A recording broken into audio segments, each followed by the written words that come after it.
Lazy Lake. So, I woke up like this. Ate nga talaga ti rufa ni Ronnie D.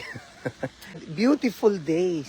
So, andito kami kahapon. Nag-invite sa amin si Arnie and then Jimmy to join them here in New York. Nagbiyahe kami, Diyos ko. Nagadayo. So, later on, mapang kami to agpasyar. But I can't wait kasi you know what? The place is serene. The place is enchanted. It's fantastic. It's paradise.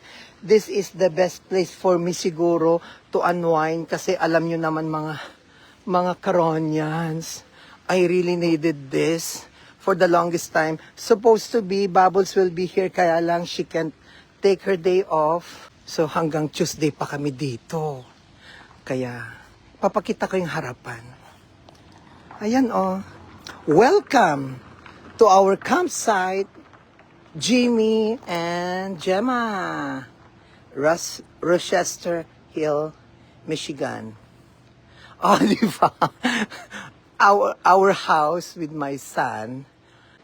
So, ganito pala ang hookup nila. May kuryente, may dire-diretso na pala o pati water. So, bali ang tawag pala dito is full hookup. Jimmy, good morning. Hi ka sa fans.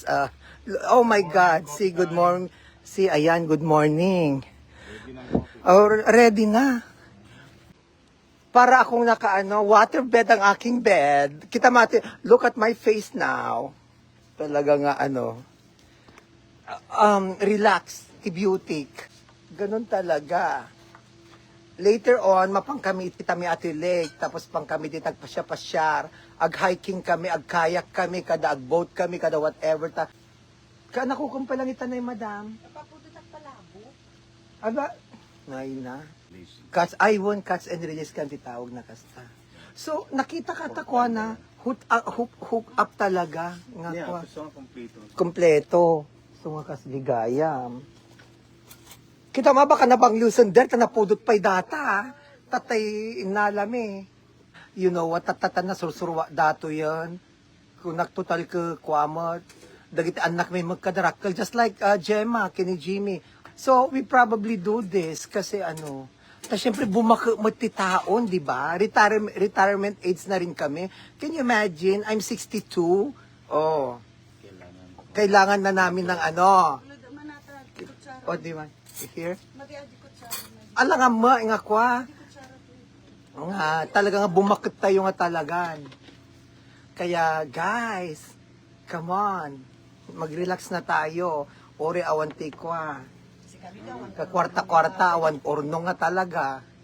No, lumakay tayo tapos adamo ti government, Diyos ko, di ba? I love Canada. Adamo pension tayo.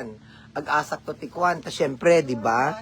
Or just that with the No, it's okay kastoy. Ni nag-relax Usually ti Monday 9 o'clock kada jay sa salonon. Agkakarambuso ako. In-cancel ko Diyos ko. In-cancel ko maming appointment ko. Ang gana no bigat. Kasi nagriga mo titi umay dito nga agawid ka mo lang dagos. And beside, we have a very nice place to stay. Oh my God. It's a 5-star accommodation. Hanapay kaya mo. Oh, di ba? Gavin, agreeing ka na anak ko.